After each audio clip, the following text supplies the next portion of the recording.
half of the season now beckons for the second ever BRSCC Mazda Winter Esports Series here on YouTube as we head across the virtual border into Scotland and to the Knockhill circuit in Fife. The second half of the season set to get underway. It's pretty tight at the top of the standings when it comes to the battle for the esports title. Just 1 point separating first and second, and 12 points separating the top three. Right at the tail end of qualifying, just forgive us for the slightly later start. I had one or two little brief technical glitches that we've managed to iron out and get underway. But we are now towards the tail end of the qualifying session as we get set for what should be 3 more races of exciting action. Scott Wood was here on commentary to give you all the guide through as we get ready for 3 races around this fantastic little roller coaster of a Scottish circuit. It is a circuit that is definitely one that's entertaining to race on. It is only 1.3 miles in length. It has, I'm trying to count the turns, about 7 or 8 turns just, and there are some big braking points and some big overtaking spots, which many drivers who are racing tonight are going to be taking full advantage of. We're right towards the tail end of qualifying. There's about a minute or so left to go in tonight's action. And at the moment, it is William Chadwick, the man who currently sits atop of the esports standings, who is on provisional pole position with Matt Kendall, who's third in points, just behind in second for quickest, and Tom Griffiths in third. And Ted Bradbury, who is only a point off the lead, sitting back in fourth fastest. A couple of drivers also making 1 or 2 bits of progress up the order in terms of pace. James Dennison, 5th fastest, but he's in pit lane. Also, we have Lee Britton 6th. Mikey Doble, who is the defending esports series winner, he's back in 7th place. Ewan Charman, Harvey Jones, and John Pethick round out the current top 10. You can see, even with these little MX-5s, being some 25, 26 of them tonight, it is to the circuit where you really cannot afford to take too many liberties. The huge sausage curbs are waiting, particularly here. Right, is probably the trickiest part of the circuit to get right. That is the chicane right at the top of the hill. You have to really straight line it and get your line absolutely spot on. Otherwise, it can spit you out the other side into the gravel. Also, that little hump through Clarkhill corner is quite tricky too. Get a good exit through there. It can set you up for the run all the way through Railway Straight and towards the Taylor's Hairpin, the biggest braking zone of them all. That is going to be a prime overtaking spot for drivers to try and make up places in all 3 encounters tonight. The qualifying is complete, and we're set for our first of 3 15-minute races here tonight. And on pole position as we go through the grid in a moment, it will be William Chadwick who will start the first race from the front of the grid. It's going to be William Chadwick and Matt Kendall on the front row of the grid for race 1, alongside Tom Griffiths and Ted Bradbury on the second row. James Dennison and Lee Britton, they make up the third row ahead of Mike Doble, car number 1, and Ewan Charman in 8th. Harvey Jones and John Pethick make up the top 10 ahead of Ben Sharp and Finley Lines in 12th quickest. 13th on row 7 is Pete Smith alongside Richard Jepp. Then it's Steve Roberts and Chris Etheridge from Joe Doble and Ari Barker. Then it's Luke Herbert and Isaac Doble, the third of the Dobles in the field. Then Richard Harwood and Tom Monhemius. Then Tom Selden, Matthew Parks, Mike Close and Will Hopkins. The 26-car field tonight on probably one of the shortest grids that we'll have, given that it is quite a small circuit nonetheless. So the grid size is a little more limited here at Knockhill as we get set for racing to fire into life. So let's quickly run through where we are in terms of points. It is William Chadwick who leads the way on 581 after we take into account drop scores. He's only a point ahead of Ted Bradbury in second place with Matt Kendall in third. He starts on the front row for race number 1. He's on 571 points. And he himself is only 2 points ahead of Mikey Doble. So there is only around about 14 points that covers the top 4. Tom Griffiths is 5th on 558. And even he's only 20 ahead of Will Blackpool Chambers on the grid in P6. Next is Will Redford, Harvey Jones, James Dennis, and Joseph Doble. That is the top 10. We get set for our first of 3 races here tonight. The short sprint down towards the first corner is going to be quite tricky, particularly with Duffer Stiff in the mix as it plunges downhill. Everyone trying to go for that first apex as they try to look for a bit of racing room on the opening lap. So red lights are on, all set for the first of 3 15-minute races for rounds 10, 11 and 12 of the BRSCC Winter Esports Series. Is a quick lights out as we get underway for race number 1. It's a relatively even start from the front row, but Chadwick does hold the lead and has the whole shot down towards Duffer Stiff for the first time. He's slopped in front of Matt Kendall, and it's Chadwick who leads with Kendall in second place as they turn in. Third, it looks to me as if Tom Griffiths has held on ahead of Ted Bradbury as they turn in up through the right-hander at McIntyre's and towards Butcher's and the chicane for the first time. They'll hop over the hill and over the curbs they go. Chadwick leading. Continuing to hold on to a nice advantage as he comes through in. Bradbury's into the gravel already on the exit, and I said to be careful. That's the trickiest corner on the circuit, that chicane. If you take too many liberties with it and go too fast or too wide, it can spit you straight out into the gravel on the other side of the corner, and that has really hindered Bradbury. He's down practically to the bottom of the top 10. He is now having to battle his way at the moment with looks like that is John Pethick, and I think also in there's Ben Sharp in the mix. Back for 9th and 10. Holds on to the place as Ben Sharp tries to look round the outside. He's got the good run, exiting out of Taylor's hairpin. Behind him also there's a battle between Finley Lyons and Richard Jett. Finley, one of the youngest drivers in the field. Someone's gone for a spin in the background as well, looping on the exit of Taylor's hairpin. But at the end of lap number 1, it's William Chadwick who leads the way from Kendall in 2nd place. And it's Tom Griffiths in 3rd. Dennison up to 4th. It's Lee Britton 5th, Mikey Noble 6th, then Ewan Charman, Harvey Jones, Ted Bradbury and Ben Sharp. That's the top 10 as the field works its way out through Butchers and passes its way over the chicane for the 2nd time. And Chadwick now trying to take full advantage, as is Kendall also, of the fact that Bradbury, his closest rival in the point standings, is way back down in 9th place and not a threat at all. What he has got to deal with is Matt Kendall, looking pretty racy tonight, looking to try and take more points and get closer to 2nd place if he can. He'll certainly take quite a large chunk of that gap between himself and Bradbury from the mix. You see behind them, 4th place gap between Lee Britton in the red Mazda number 50 and the purple Mazda on the right-hand side of the screen. That is going to be James Dennis as they come over the crest. We get the perfect view for the defending eSports Series winner, Mikey Doble. It's Dennison on the left, Britton on the right. Who's last of a late break is down towards Duffus Dip. They're going to be turning into the apex and sweeping round the outside with a beautiful move. Goes Dennison, and that might open the floodgates. Here comes Doble.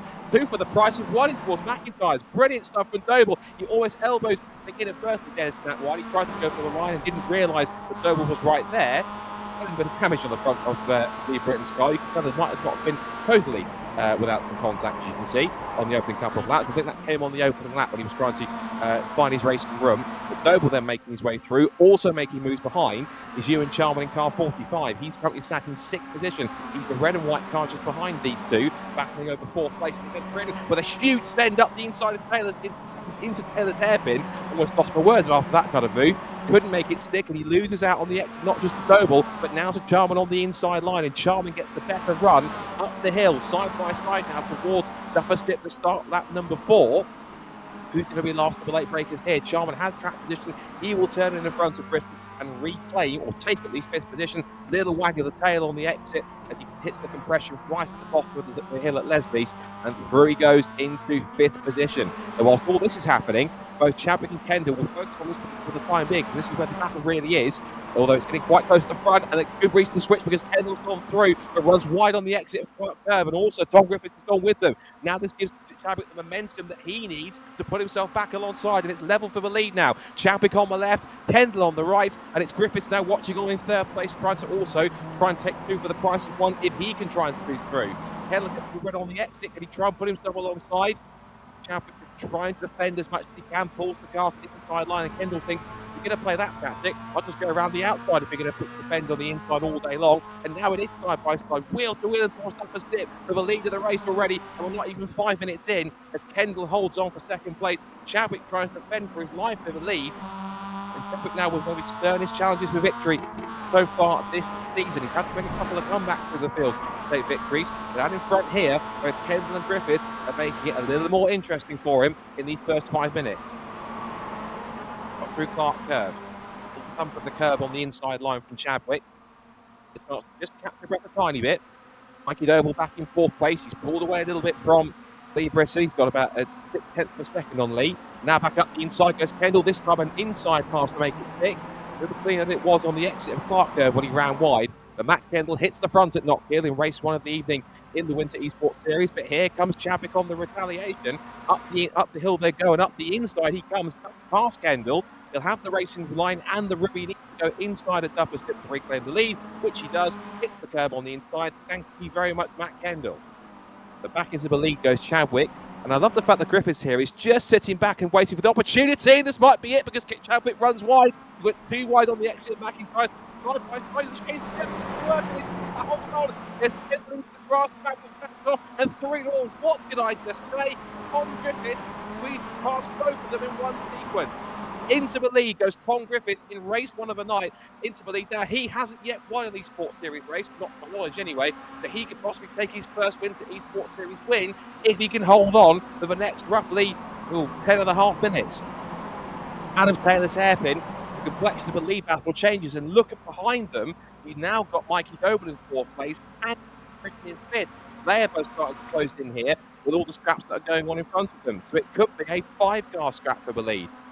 Doble and Britain have dropped the battle for 6th that's going on. Charman currently holds 6th position. Bradbury's up to 7th on his slight recovery. Not the greatest of qualifying sessions for Ted, but he's trying to climb his way back through with the time that he has available. There is Ted in his familiar livery from those that watched him in his points in the Mazda MX-5 Championship in BRSCC. Rattles over the chicane for another lap. We're on lap 7 here in this first race at Knockhill. Using all the curb on the entrance and exit of Clark Corner.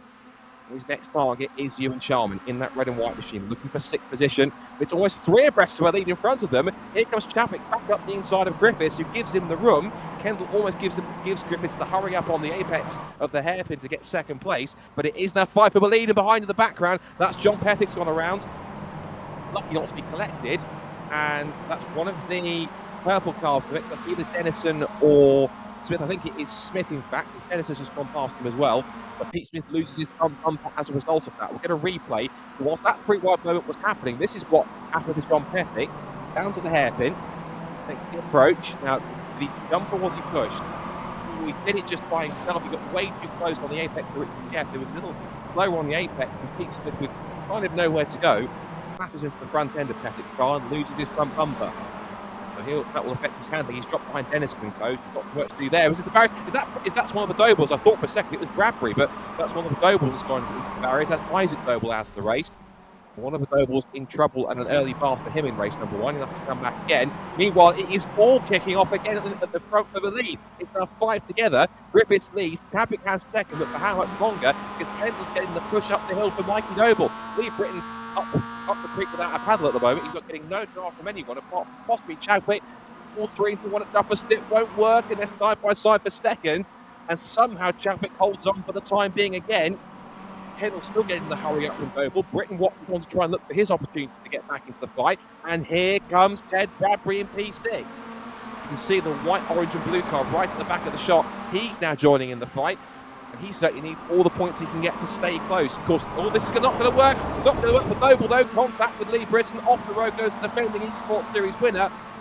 And the man who is for Power Max Racing in all sorts of trouble here. He's going to fall down the order. That was losing a ton of points. Meanwhile, side-by-side, Charman takes the Vige. Oh, that was a bit unnecessary. Side-by-side contact, and Britain is going to run very deep, just stops it short of the gravel and carries on.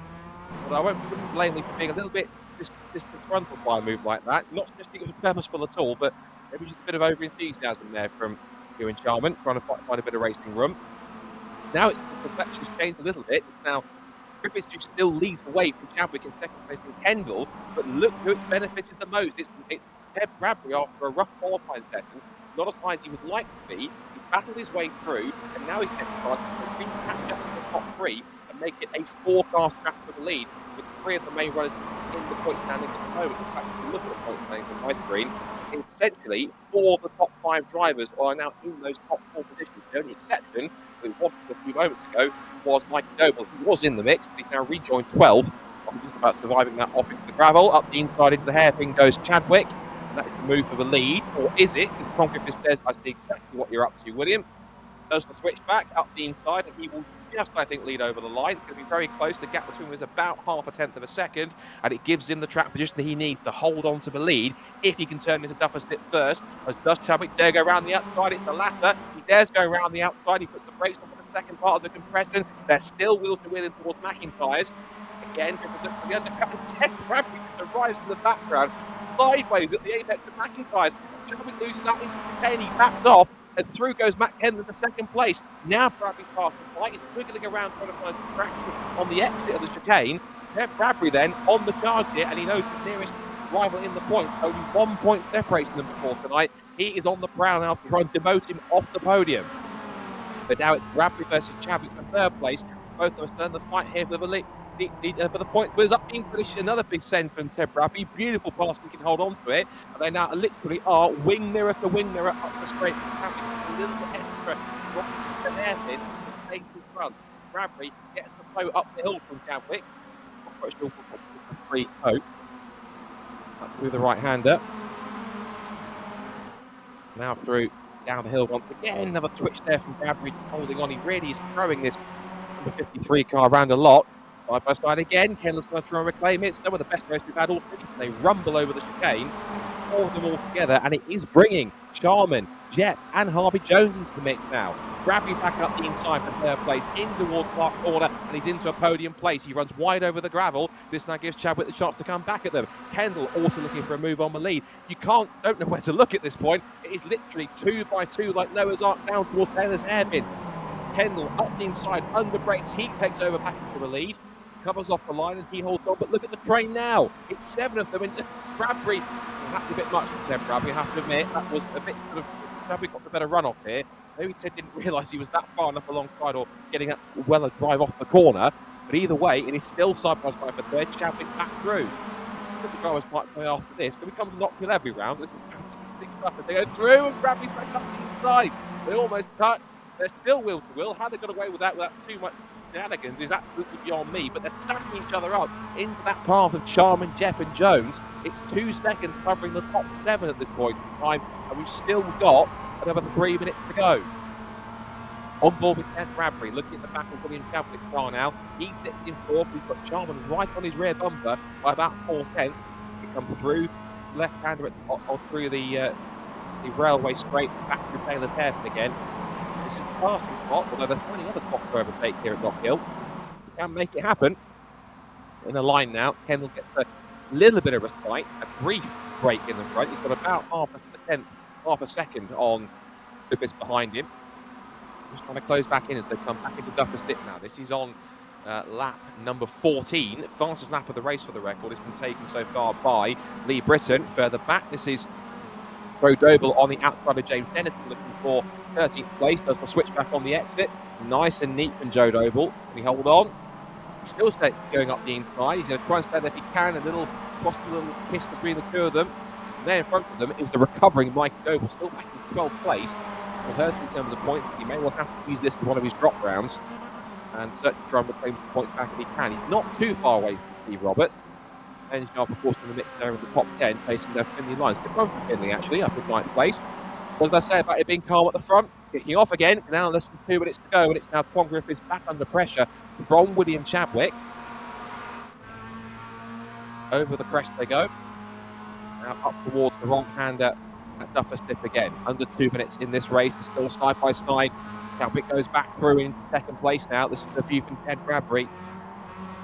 Through McIntyre, out of it, through Butchers, and back towards this fantastic roller coaster of an uphill chicane. Great line the first part, rumble over the second. Back on the power once again, and now Bradbury gets the run here on Griffith. He can get a good run through Clark Curve. Never mind, get the run through Clark Curve. He sends it up the inside of Clark Curve. I think there was a bit of a helpful push there. Not necessarily from Tom Griffiths, and now this gives the run for both Charman, and look at Richard Jett.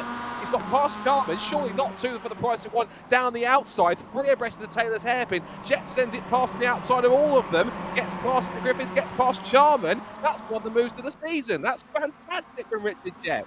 Brilliant move, 2 for the price of 1. He's completely hoodwinked Tom Griffiths, and Griffiths now will lose another spot with Charman's coming through, and look for Harvey Jones in 7th place. We're on to, I think, the second to last lap. It really is going to be actual stations here for positions. They're wheel to wheel, literally touching wing mirrors for 5th position. The Griffiths back down. He loses out to Harvey Jones round the outside. They touch, and they both go round at McIntyre's. Off the road goes to Harvey Jones. Griffiths is around facing the wrong direction, and they're almost going to tag together. Britton got very lucky not to be collected by Harvey Jones, or vice versa. He got down to 11th or 12th place. We're going to quick replay of that. It was side by side into Duffer Stick. Neither of them wanted to yield really at the compression. They just down towards the hairpin. Well, backed out of it, and they just more focused on, to be fair, Ewan Charman than Harvey Jones. Harvey went round the outside line and couldn't make it stick. And as a result of it, they tagged each other. Meanwhile, the melee at the front sprints towards the line, and after an early challenge with so many battles at the front of the field, eventually Matt Kendall escapes to the checkered flag and takes victory in a frantic first race. Bradbury gets 2nd on the last couple of laps. So Bradbury started, 7th or 8th, and he's up to 2nd at the flag. And 3rd for William Chadwick, 4th for Richard Jett, 5th for Ewan Charman. Top 5 was covered by 3 seconds in the end, and it was a winning margin. Well, 2nd to 5th was covered by just over a second, a fraction over a second, whereas it was a 2-second lead for Matt Kendall. Incredible stuff for Richard Jett to get 4th place after his drive-through. Then 5th for Ewan Charman, 6th for Lee Britton, 7th for Ben Sharp, and then 8th, Finley Lines is 8th, Steve Roberts is 9th, And Mikey Doble, incredibly, still gets the top 10 finish out of all of that. So he benefited from 1 or 2 skirmishes which hindered a couple of the drivers late on to keep himself still scoring some decent enough points. But if that's the tone for the rest of the evening, I'm not going to have any voice left at this point. I was run out of voice by the end of race 1 at Brands Hatch. That's exactly how we like it. That's 1 race in the books, 2 more still to go. We wait now for racing to get back underway. So the grid is set by the results of race number 1. So to quickly rattle through it, this is the finishing order of race 1 and the grid for race 2. We'll quickly go through it. So Kendall starts on pole after his victory with Bradbury alongside him on the front row. A much better start from top ahead this time. Will Chadwick, 3rd, ahead of Richard Jeff in 4th place. Ewan Sharman and Lee Britton will make up the 5th row to round up the top 10. 4th row, excuse me. It's Ben Sharp and Finley Lyons, Steve Roberts and Mikey Doble. Then we have Harvey Jones and James Dennison on the 6th row of the grid. Tom Monhemi is going to run through the order to climb up to 13th place overall, so he'll start on row 7 alongside Joe Doble. And Con Griffiths, after his late spin and contact with Harvey Jones, he will start back in. That is 15th position alongside John Pethick. He recovered to 16th. Then Herbert and Barker, Harwood and Pete Smith, Will Hopkins and Mike Close, Matthew Park and Isaac Doble. And then that is the last couple of cars for the mix. We also have a few. Chris Etheridge and Tom Selden at the back of the grid. As the lights go out, race number 2 is quickly underway here at Knockhill. Immediately, it is race winner Kendall straight into the lead, and he does exactly what Chadwick did. Creeps to the racing line, turns into the right-hander at double step unchallenged, and through he goes. Everyone else trying to find a little bit of racing room. They're mostly single file. 1 car's off in the background deep into the gravel. Someone else also spinning off in the background as well. 2 cars sitting stripe early, but Matt Kendall with a great jump. He's already got roughly about, on my timing screen, about 6/10 of a second already on Ted Bradbury. Another car picks the barriers in the background. That was at the exit of the chicane. But spearing off, I noticed at the top of the shot. Another car hitting stripe. The cars look like they've been in trouble. Harry Barker, we think, also looks like possibly Matthew Parks and Will Hopkins have had some trouble as well at some point. Mike Noble defending there from, that's James Dennison. That's over what is currently at the moment 11th position. By 2 into the hairpin, because he's got some backup in the form of Joe Noble. He's just behind him, scrapping away with Tom Monhemius. Out of the hairpin for the first time, and Griffiths now on the comeback trail as well. He's back in 14th place after he started in 15th, up 1 spot. For a second one, down the outside now, Dennison. Is he going to yield, or will he try and sweep through? He's trying it, and thankfully this time Dennison sees that he's there. Now, is it going to be an outside pass for Griffiths if he can stick there? No, it looks at the undercut, almost.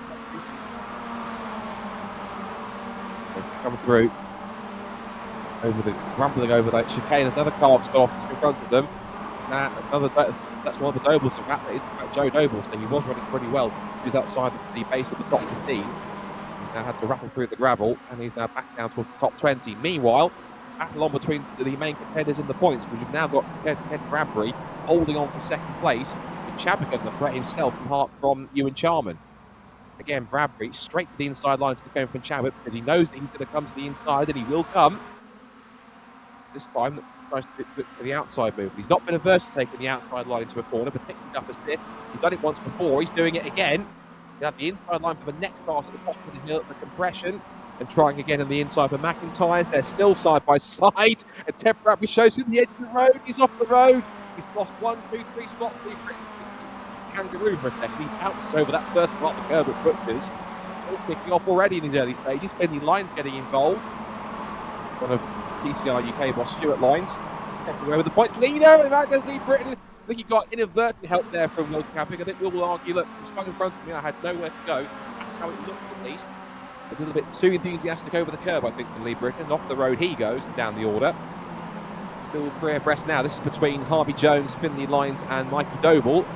Jones gives Lyons the hurry up out of the hairpin, and Doble looks down the outside of both of them, puts his foot down. He's got past Jones. Now he's level with Finley Lyons up the hill.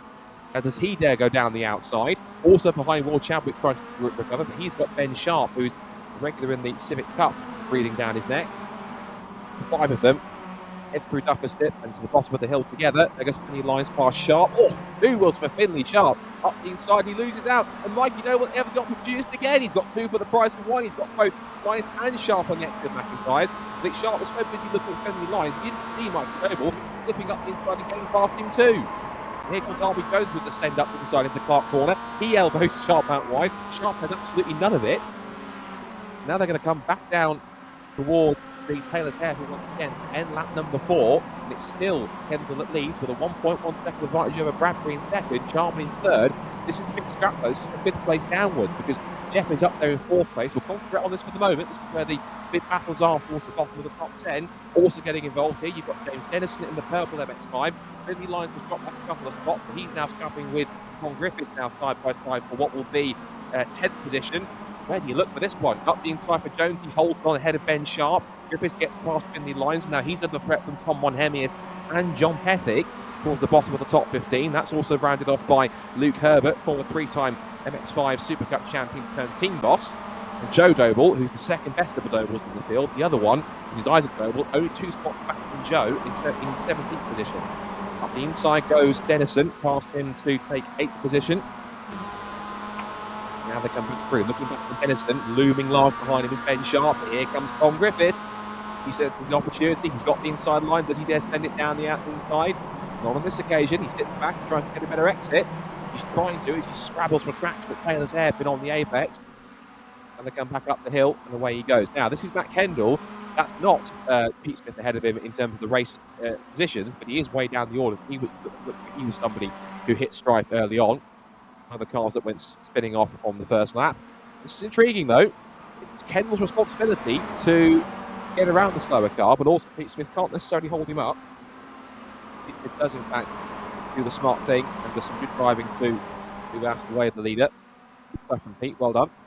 His next task is to allow Bradbury to move around him safely. Bradbury's still wiggling the car around behind him. I think that's a signal to move out of my way.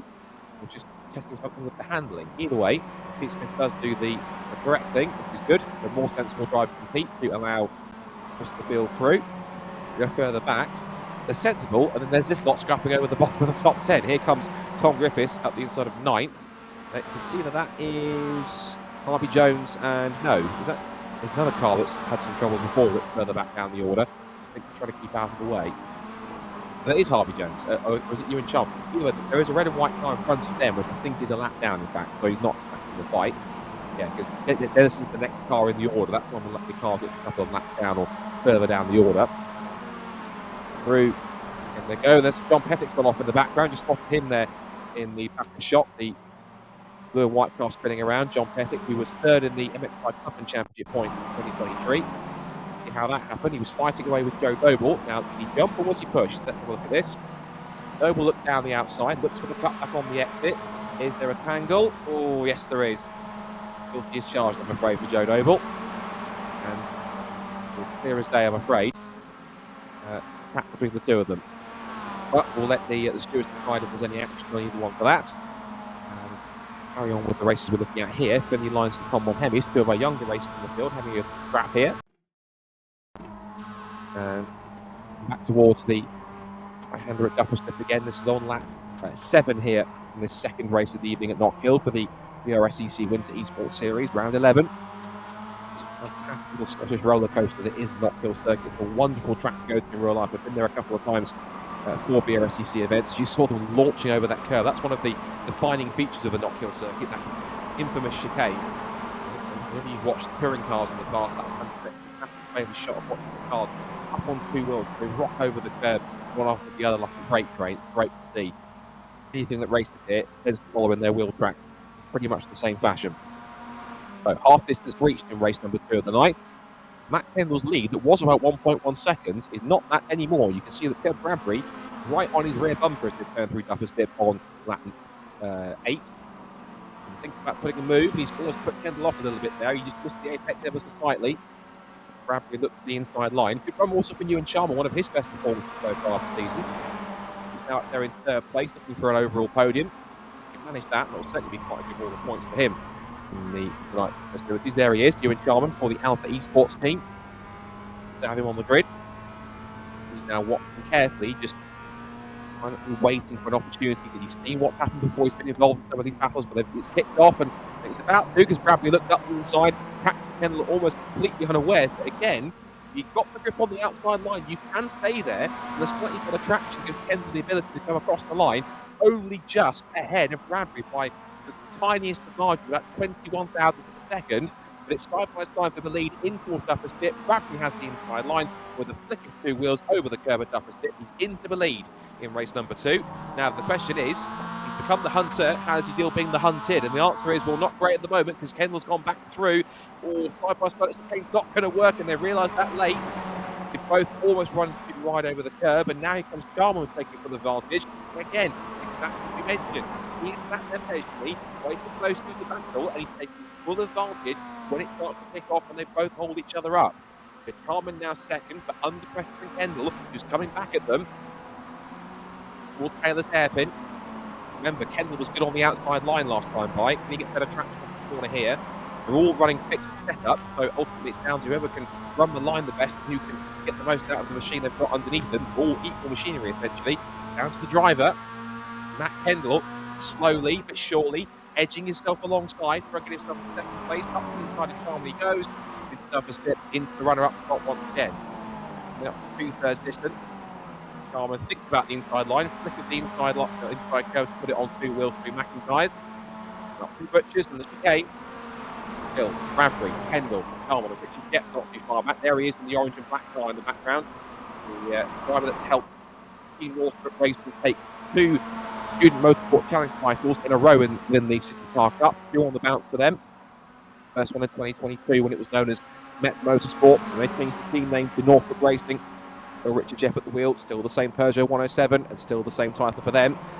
Sharma again thinks about the inside line because I think that Kendall was more focused on trying to latch onto the rear bumper of Ted Bradbury. He looks to the inside.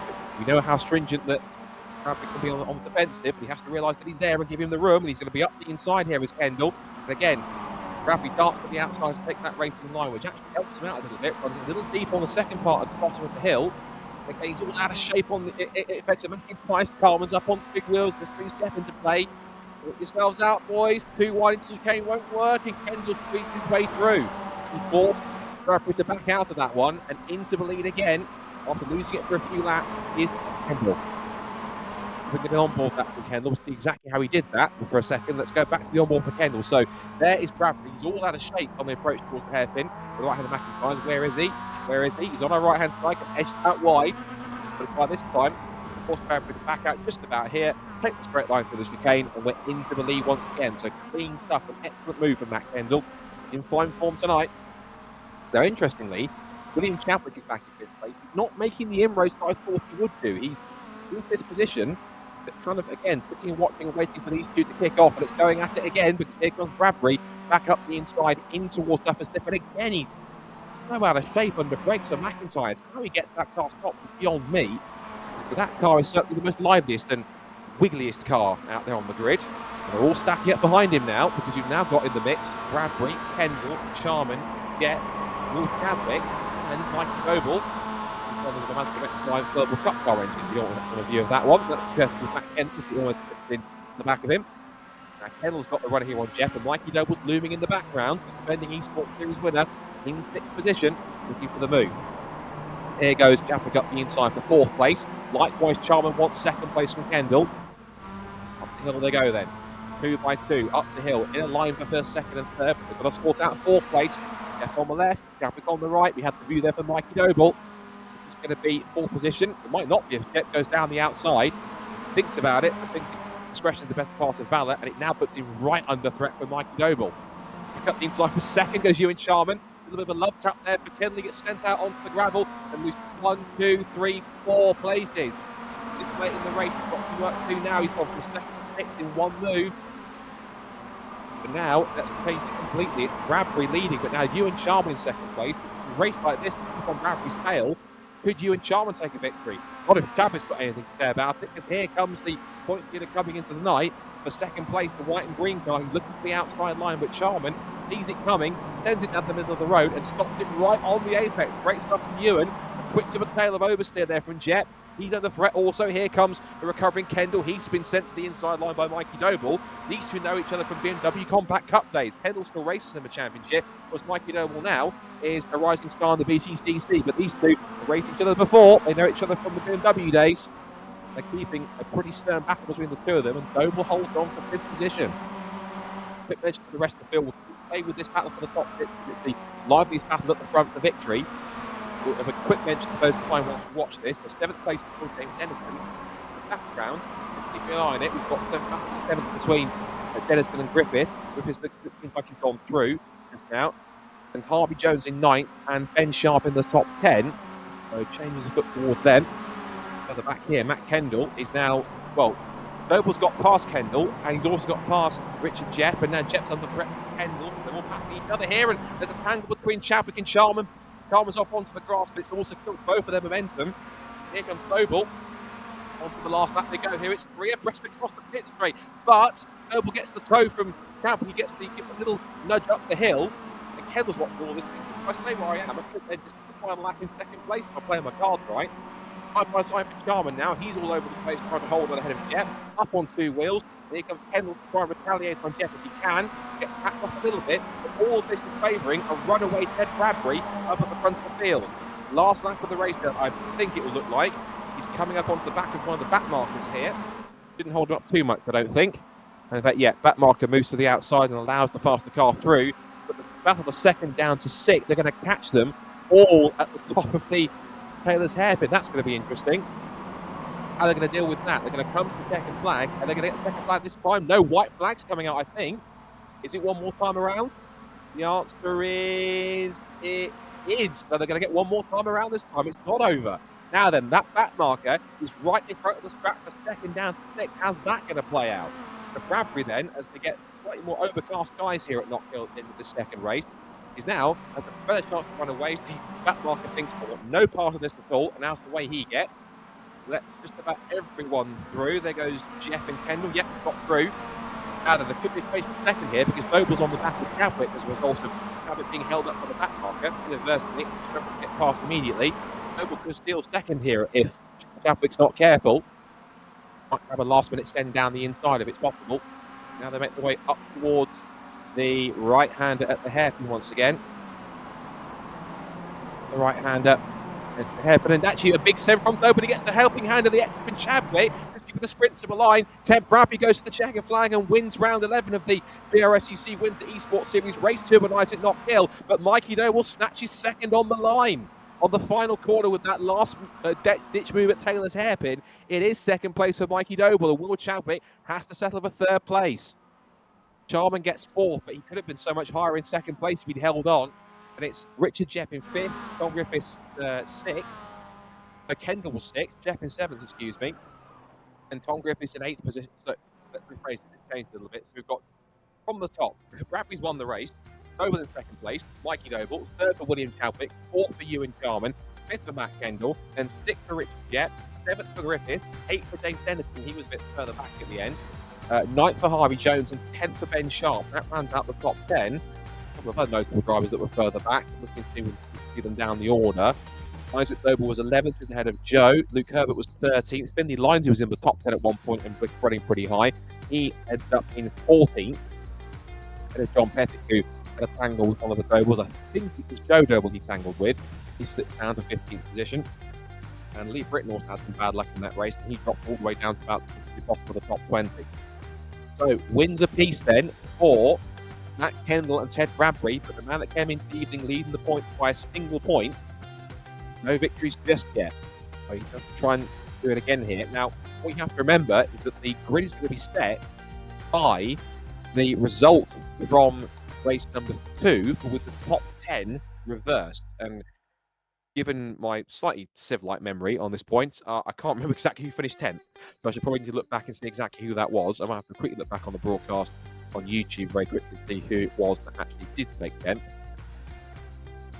And then we can figure out exactly who was where. It looks like it was Ben Sharp. So Ben Sharp looks like he will start from pole for race number 3 alongside Harvey Jones. And the rest of the top 10 start should be 3rd for James Dennison, 4th for Tom Griffiths, then Richard Jepp in 5th on the grid ahead of Matt Kendall in 6th, and then it should be Ewan Sharman, Will Chadwick, Mikey Noble, and Ted Bradbury, who on race 2 will start from 10th on the grid. There's the results to confirm it. Bradbury the winner, Mikey Noble in 2nd place, Chadwick in 3rd, Kendall, Sharman in 4th position, Kendall 5th, Richard Jepp 6th, and then Griffiths, Dennison, Jones, and Ben Sharp, who finished 10th. That top 10 will get inverted. Sharp will start race 3 tonight from pole position. Then the Nobles came 11th and 12th, Isaac and Joe, from Luke Herbert in 13th place, then the Lions in 14th ahead of John Pettick in 15th position, Tom Monhemius, Steve Roberts and Harry Barker round up the top 18 finishes. From 19th downwards, it's Tom Selden and Lee Britton, teammates in real life, Luke Herbert Racing in the MX5 Super Cup. Rounding off the top 20, Will Hopkins, who's a Star Cup racer, 21st. Matthew Parks, who's done a little bit of BMWs and C1 Endurance, he's in 22nd place. And Pete Smith, Richard Harwood, Chris Etheridge, and Mike Close, who sadly was our early retirement after a few laps, boss of close racing, but former MX5 racer himself. The 4 drivers ending up on a lap down.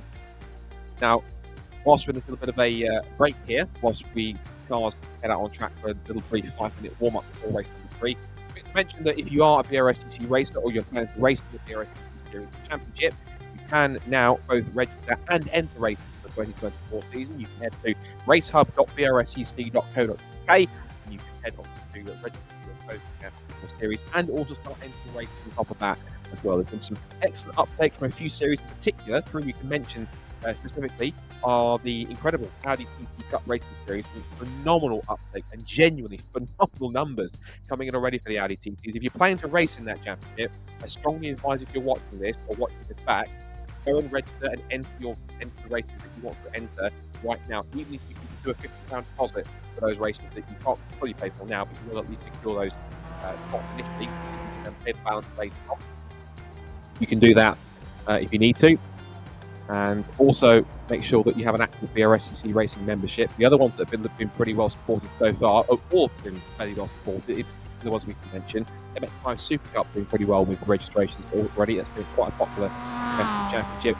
And also the Club Sport Trophy, which is the BRSCC's 45-minute pit stop racing series, where you've got a wide range of club and cars available to race in that, up to a maximum power to weight ratio of 235 brake horsepower per tonne. Great variety in that series. Already a series that is proved incredibly popular, especially when there's only a handful of spots left, I believe, for the first race of the season in March at Silverstone. The first meeting, I should mention again, is quite close to Positive's his MX5 in the gravel next to the chicane. We've done that in warm-up and not the race. That will be in March on the 16th and 17th at Silverstone on the international circuit. Some great championships in the series set for the race there, including Mazda MX5, opening round of the Junior Championship, also for opening rounds of Club Sport and Super Sport Endurance, Super Captain 399, Formula Ford Championship, and a couple of others on top of that as well. It should be a mega opening weekend, what should be another incredible season for BRSCC. And speaking of Fiesta Juniors, there are still a handful of spots left in the Fiesta Junior Scholarship for 2024, the BRSCC's first running of an official Fiesta Junior Scholarship. Only a handful of spots left. Some really strong update. That's taking place on the 13th, 14th and 15th of February. If I got those dates right, I will double check. Yes, 13th, 14th and 15th. The winner of that will get the season's worth of racing, the entire package to the season of racing in the 2024 BRSCC Fiesta Junior Championship, with a prize package worth in excess of £65,000 for a full season of racing for a junior racer aged for the season anywhere between 14 to 17 years old, provided they are eligible enough to race on that side. But if you want to find out more about that, you can all the championships and series that we run and how to get yourself started in racing this year with BRSCC, head to the website brscc.co.uk. Also be sure to follow us on socials, not just subscribing to us on YouTube, or you should also subscribe to Apex Racing TV, our broadcasting partners for this eSports series as well. Please do that too. But also you can follow us on Facebook, on X, Twitter, whatever it's called these days, and also Instagram, and on top of that on LinkedIn as well. We're starting to get quite post quite a bit on there on LinkedIn, where we can showcase some of the amazing things the BRSCC does. So, getting set for race number 3, just in time, and we've now got the partially reversed top 10 for race number 3, and it is indeed Ben Sharp who starts on pole position for race number 3. It is Yellow Machine alongside Harvey Jones on the front row. Then James Dennison and Tom Griffiths from Richard Jett and Matt Kendall, then Ewan Charman, William Chadwick, and then Mikey Goebel and race 2 winner Ted Bradbury back in 10th. Then Mikey's got backup from his 2 siblings, Isaac and Joe, on the 6th row of the grid. Behind him, row 7 is Luke Herbert and Kenny Linesman, John Pethick and Tom Monhemius. Then Steve Roberts and Harry Barker from Tom Selden and Lee Britton, the Luke Herbert Racing teammate. Then Hopkins and Parks and Co. as the lights go out. And race number 3 under very overcast skies here at Knockhill. Haven't put the weather system in just yet, but it's looking quite overcast and dark already for race number 3. They head down towards turn 1 for the first time on the proper camp. Up towards the right-hander at McIntyre. It's Sharp who initially has the good run, but Jones is trying to scare him out of a lead in the first few corners. Everyone's behaving themselves so far, fingers crossed. This single line running through in the first couple of corners, trying to figure each other out in this top 10. And already you can see Harvey Jones looking for the move in the white and pink car. He looks to the outside, tries for the dummy through Clark. Corby twitches with a big opposite lock of oversteer through the right-hander at Clark. And now this benefits not only James Dennison, but look who's charging on the outside line, the blue car with the yellow stripes. That's Con Griffiths. To get a little bit messy, I hope it doesn't, but down towards the hairpin, they all pile together. It's 3 abreast for 5th between Charman, Jet and Chadwick, and also getting into the mix too are Kendall, Bradbury and the Dobles. The Dobles now are right behind Mikey. You can see there in formation flying. You've got Mikey Doble in 10th and the 2 siblings there, Isaac and Joe, are side by side over 11th place. So the Dobles are all together right around the base of the top 10. Or side by side access. Charmer squeezes past Tom Griffiths. This is the on-walk and Chadwick. He wastes no time. He fires one up the inside of Tom Griffiths. Out into the dirt goes. Oh, that's you and Charman. He tangles him back. Kendall, they're off the road. I think Richard Jett's involved in that as well. He is. He was the innocent party in that. The rejoin for Kendall is very, very dubious. Well, only because it's in a very scary position. He almost sends cars scattering as he comes back on the track right on the exit of the chicane. We get a quick replay of that. Another car was spinning. I think that was Tom Monhemi spinning, I think. Here's how it all kicked off then. So in towards Duffers Dip, it was side by side between Griffiths and Ewan Charman. Charman held the inside line. He got the cap from Griffiths. That's what it was. Griffiths gave him a nudge on, I think, inadvertently. He was too late on the brake. He was all out of shape on the exit off the gravel. And then just found himself in front in the path of both Matt Kendall and Richard Jeffers. They're all ambled back onto the circuit. Everyone else was trying to scatter to avoid them. Now Harvey Jones hit the front. He's now taking the lead now from Ben Sharp. James Dennison up to 3rd place. Are we going to get a slightly unlikely winner here in race number 3? That's Chadwick off the road. William Chadwick in the background, off the road and into the barrier.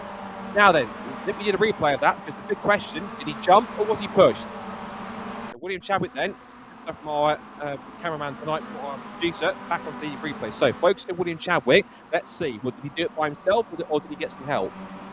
Towards McIntyre. Running wide on the exit, he did it by himself.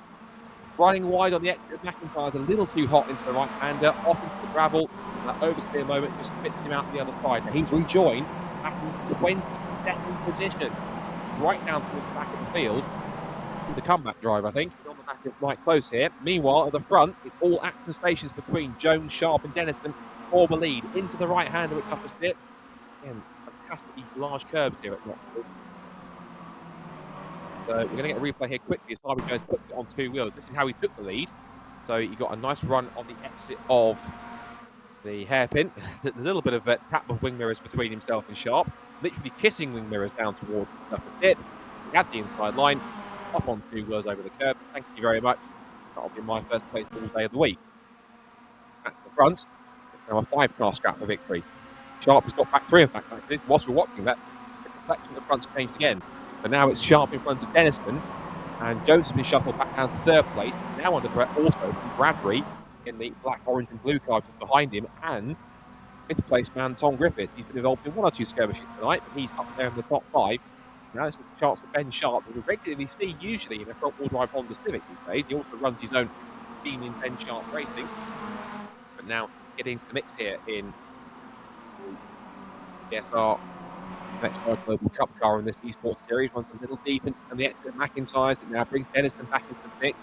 Dennison's been, for me, one of the most improved drivers across the season so far. He really has taken to it pretty rapidly. A little bit of an inadvertent cut there from Harvey Jones, and that forced him to go on the attack to defend from Harvey. Oh, and Harvey gives the hip and shoulder to Ben Sharp, and Bradbury also gets elbowed out wide. Gets a little too oversteery on the exit. He dropped back now behind. Well, I'm not sure something happened between Bradbury and Griffith, because they've now dropped back behind each other. I think maybe if they did touch, Griffith was holding back to not just getting in as a penalty post-race from a review from the stewards, or possibly from the iRacing system itself. Either way, Ben Sharp is now back into 3rd place. He gives Dennis to push up the hill. He's got Jones pretty much to his inside somewhere. He's on our right-hand side, he has to be. But yes, there he is. Up to the side he goes. It's 2 by 2 again into Duffers Dip. Who comes out of this one on top? They're all over the place. They're all swerving around the fray. Again, Jones not afraid to go off on 2 wheels. Dennison goes back up wide on the outside line. How's he got the traction there around the outside? And they off the road into the barrier goes Harvey Jones. That's the shame. Dennison tried his best to go around the outside, and unfortunately, Harvey Jones's race was an incredibly premature end. Unfortunately, he was running so well at the front. Let's just break it down then. So, over into McIntyre's, up on two wheels and gets loose. And Dennison skips to the outside line. And was it just 2 into 1 won't go? Ooh, that's... I'm not a steward or a clerk of the course, but it looks a bit more racing instant. They were both going for the same piece of tarmac, and I don't think Dennison did that. There's no actually anything or doing anything on purpose. So I think it was just Dennison holding his line. The two cars will converge on the same line, but the lead is going to be racing over the next 5 to 10 minutes because they won't do us any good. What will do us good is keeping track of the battle here because Dennison now leads the way with Sharp in second place. It's Bradbury in third, and here comes Mikey Noble then. He's one of the big winners out of all of that. He now's up to fourth place. Head of Tom Griffiths, little windscreen wipers. Not going to properly use them yet until we get the iRacing weather system. Whoa, twitch there from Noble. Of course, he's not terribly used to rear-wheel drive these days anymore, but of course, all these days running in BMW Compact Cup and the Genessa GT5 Challenge, of course, I remind you, we won both championships on the same weekend in the same season. I don't know anyone else that's going to do that. Two rear-wheel drive cars are slightly different. Little rear-wheel drive E36 Compact and the Genessa GT5 Challenge car. I went back and forth from Donington to Silverstone to win both championships on the same weekend. That's a pretty extraordinary feat. As a result of that, it was well earned and well deserved his seat in BTCC, and certainly doing the Compact Cup race. I think they're loving my crowd. He also won a iRacing touring car class more recently as well on top of that, so he's just keeping his hands in the front-wheel drive touring car ranks. Up through the right-hander, we've got a 7-car train here. Dennison leads it, and also Sharp now rumbling over the curb. You've got Dennison, Sharp, very feisty Ted Bradbury. What else could he be other than feisty? Second place he goes, shows Sharp the edge of the road without any contact. A loose move there also gives the run to Mikey Noble, and John Griffiths, and the two Nobles behind him. In fact, look at this. Mikey Noble's got his own personal backup here. He's got Joe and Isaac right behind him, following up the order. Down the outside there, look, that is he's battling with there. That's going to be Joe Noble. Isaac's going with him. Ken Sharp now's got literally Noble to the left of him, the Noble to the right of him. He's literally stuck in the middle between both of them. And bypass goes one, so Isaac's got through. And Joe gets through as well. A little touch there on the apex, the double snip under braking. Then holds on. So he's lost out to two of the Nobles. If Stroke getting through, he's lost out to there. Out of McIntyre's, but on lap 9. And over the chicane once again. It's Dennison who leads, but only by about 6 tenths of a second. And Bradbury in second place now. Mikey Noble up to third, fourth to Griffith, then for Isaac Noble. Next to Ben Sharp now, holding on to Joe Noble. You look further back here down the order. This is Matthew Park scrapping away, battling with Chris Etheridge and the hashtag Flesh the pink machine with the hashtag on the side. They're not too bad in 16th place. He's also chasing after Will Hopkins in front of him. Oh, that was behind him there, Matthew Park. And the huge leap over the crest. He's got the front bumperless Pete Smith. The familiar all evening to Pete. Mostly not his fault, but he's running without the front bumper in the Dominic Motorsport car. We've also got a recovering car behind them, I think.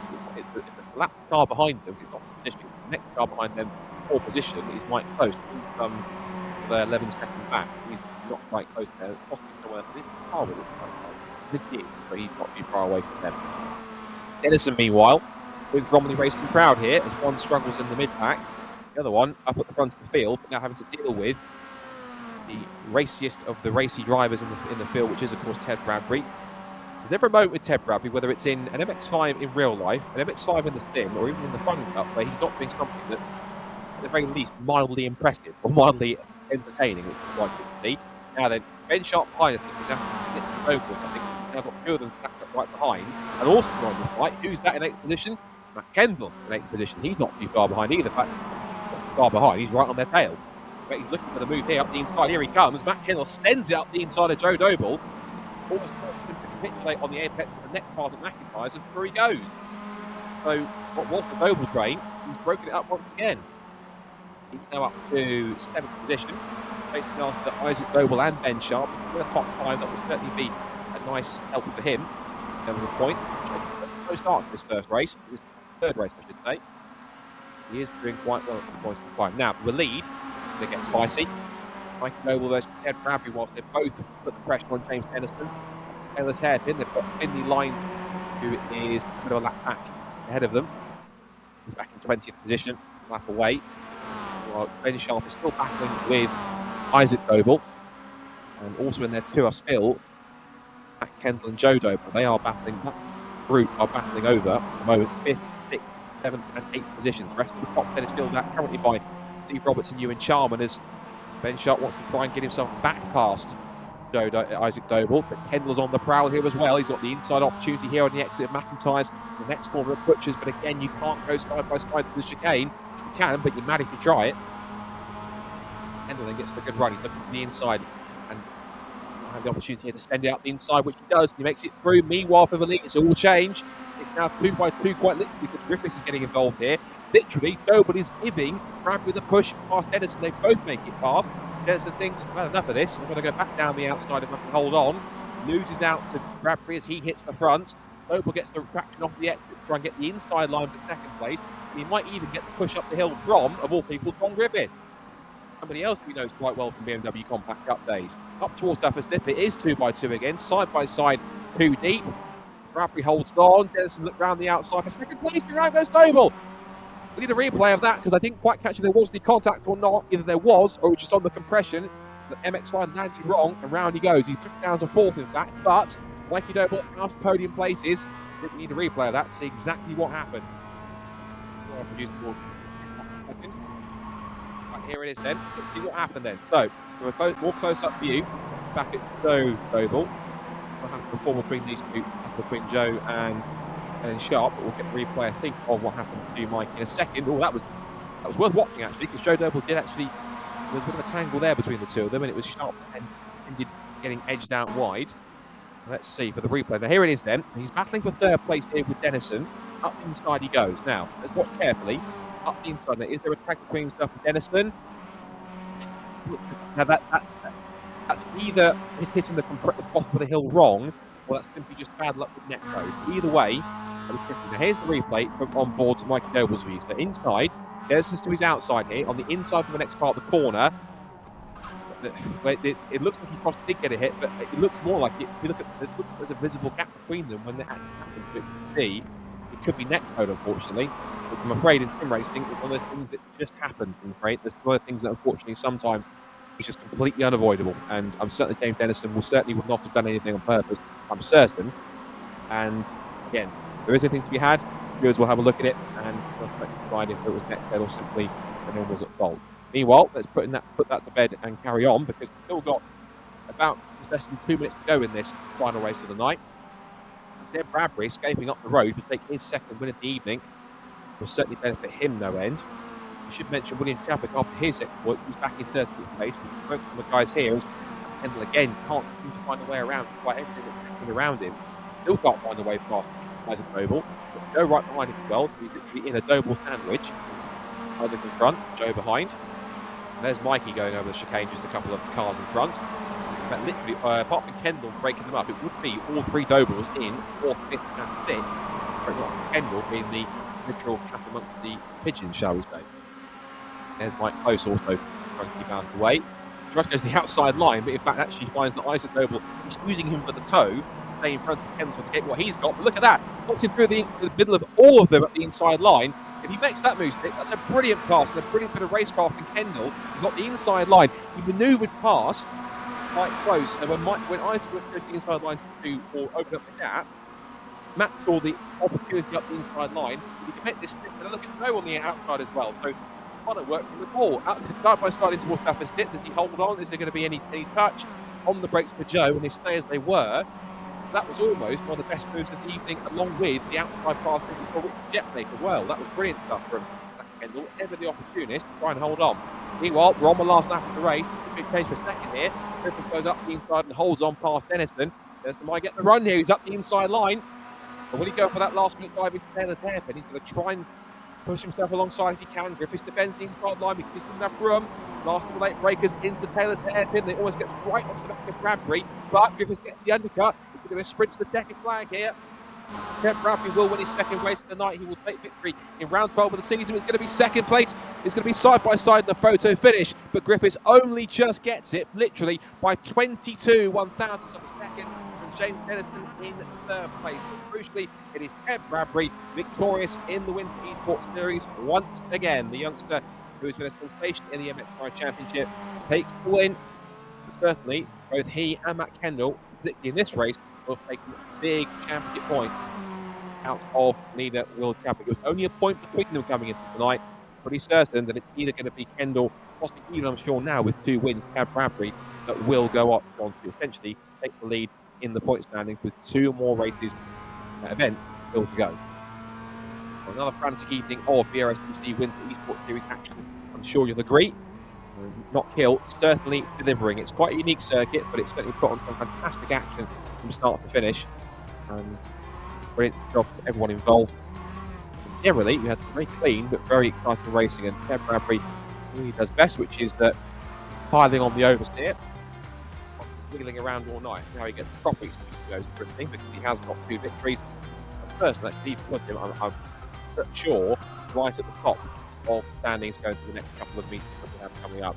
The next one, of course, coming up is our last stop on a UK circuit. That's going to be Alton Park, if I remember correctly. And of course, a couple of weeks after that, we have our series finale, as it was last year, at WeatherTech Raceway Laguna Seca to round off the season.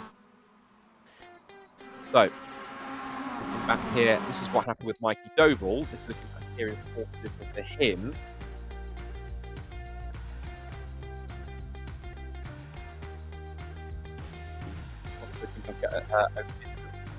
Further back to get probably a more definitive look at that incident that happened with Mikey Doval, because we're going to see if we can get some view on whether there was an actual contact or whether it was neck code. Looking at a distance, it looked like it was neck code. We'll see. Right, let's see if we can see it in this angle here now. Watch carefully. We'll look at it in slow-mo. So down towards Surface Dip they come. It's side by side for the lead and for third place. Bradbury and Dennison turn in. Oval now is alongside Dennison. They're going to run wheel to wheel. There's a definitive gap. There is a definitive gap there.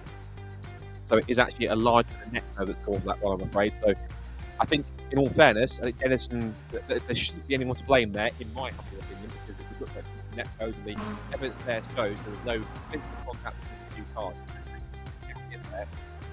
Let's see. Let me just check as well if there's anything to do with Tom Griffiths. We'll see if there was anything there. I think he was a bit too far behind to do anything. Yeah, you look at the gap.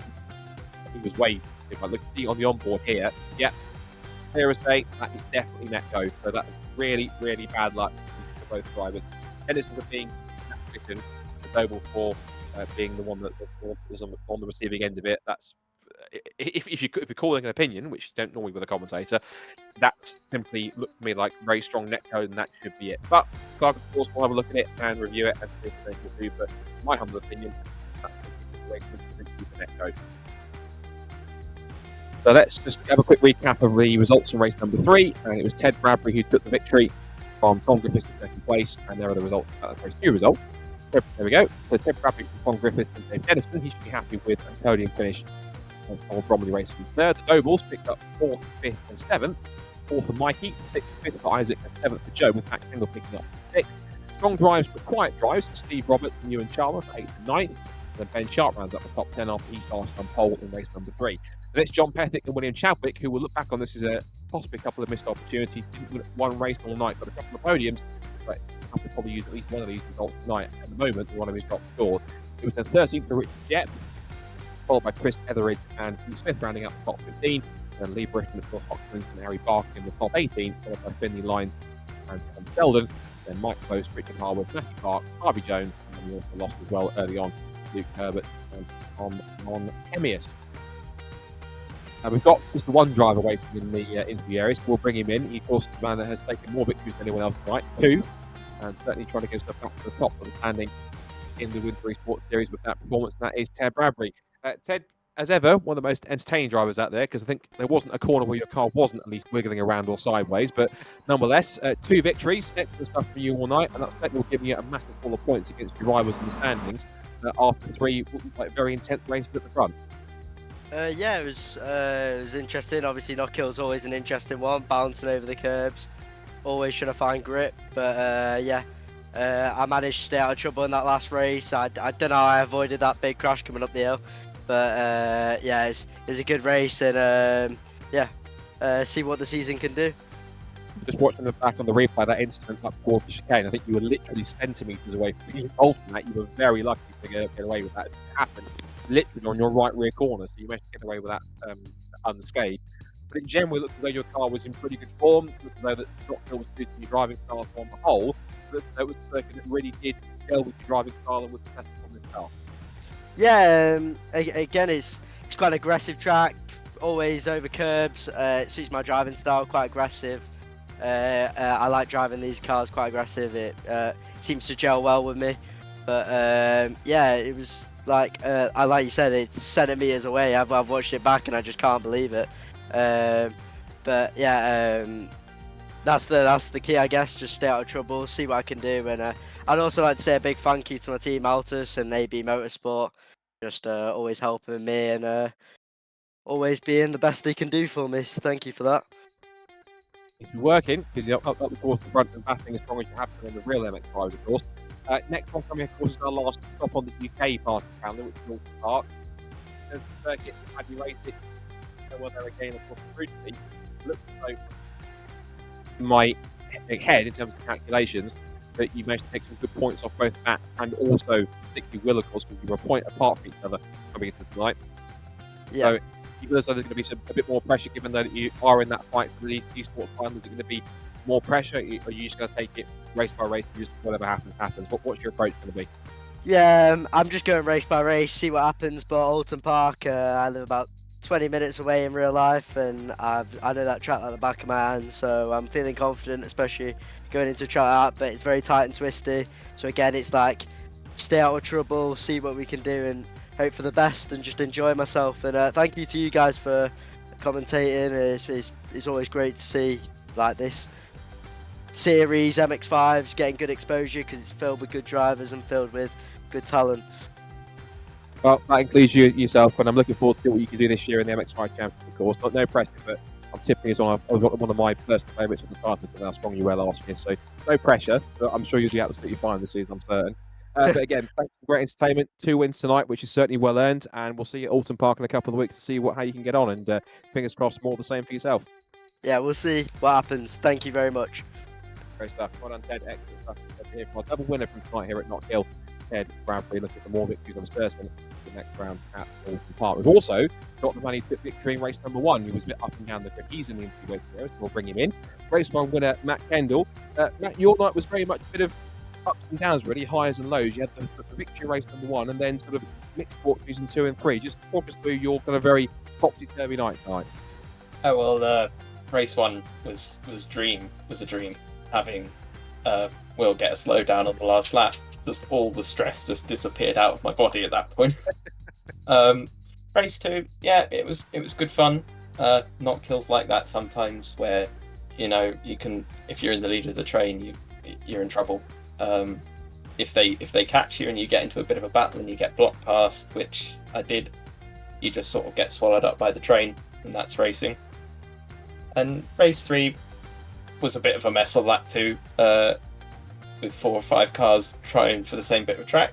It's unfortunate, but there was also some really great racing coming back through, and I really enjoyed that. So yeah, it was good fun. You looked at it, and just playing your perspective on the broadcast cameras and what happened there, and it just looked like it was particularly going into Butcher's, 3 cars going for the apex of Butcher's, which then set that off. So it looks kind of it doesn't, initially looking at it, I'm not doing it, so I can't put full judgment on it, but it looked like it was 3 cars going for the tarmac without anyone really being able to indicate that, from what I can see personally. But we'll leave it for Stuart to see if there's anyone particular involved in that, if anyone. But in terms of the results tonight, I think the key thing is you managed to take some good points out of Will, and it might well have brought things even closer. You came into the evening about 12 points back from the top of the points. Given the fact that Will's had again himself an up and down night, didn't take a victory tonight either. I'm certain we're going to really close things up now. We've only got 2 more meetings to go before we find out who wins the series. Oh yeah, for sure. I mean, that's certainly put the cat amongst the pigeons, to be sure.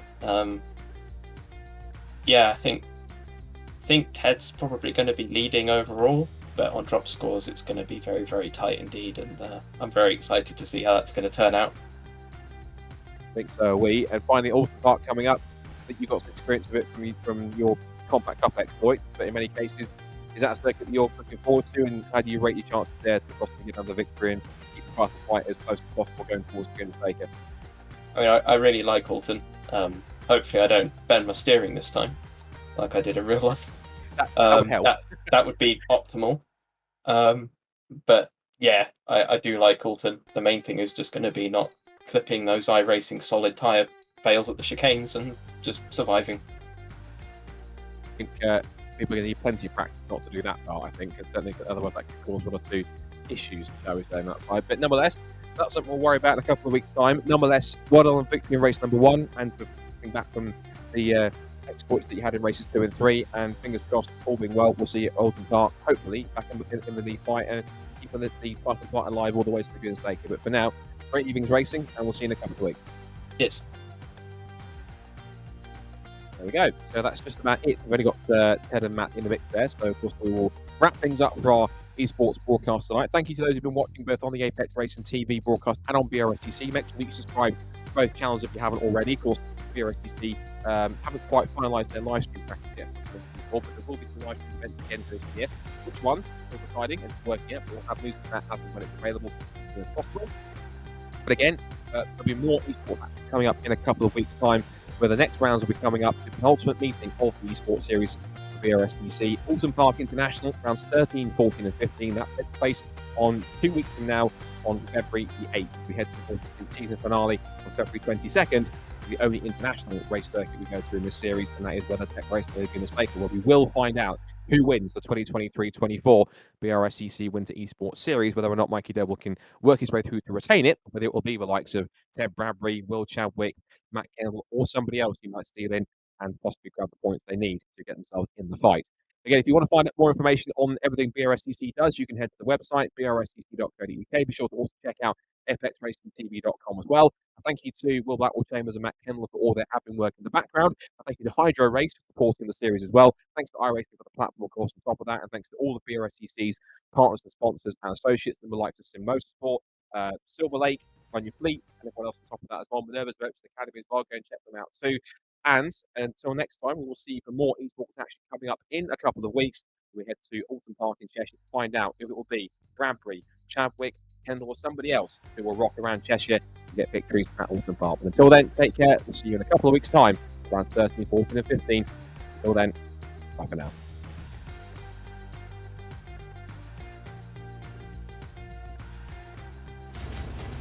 Are you struggling for consistency in your sim racing? Does your iRating look like a roller coaster? If so, we have good news for you. The way to get more consistent is to first understand what you're doing differently than the professionals. And VRS is the answer. With our competitive subscription, you will have the telemetry, setups, tutorials, and everything else you need to fully analyze your driving. Our data packs and the ability to compare your driving with the best in the world will show you exactly where to adjust your inputs, change your driving line, and shave seconds off of your lap times. And our powerful and precise Direct Force Pro wheelbase and precision pedals are being used by some of the world's best drivers. All these champions agree that VRS hardware is not just the best on the market, it's also priced well below the competition. So if you're looking to upgrade to direct drive and the best pedals in sim racing, VRS is your answer. If you want to get better, get faster, and make it happen sooner rather than later, you owe it to yourself to find out why so many people are switching to VRS. You'll be so glad that you did. Visit www.virtualracingschool.com and learn why the best use VRS.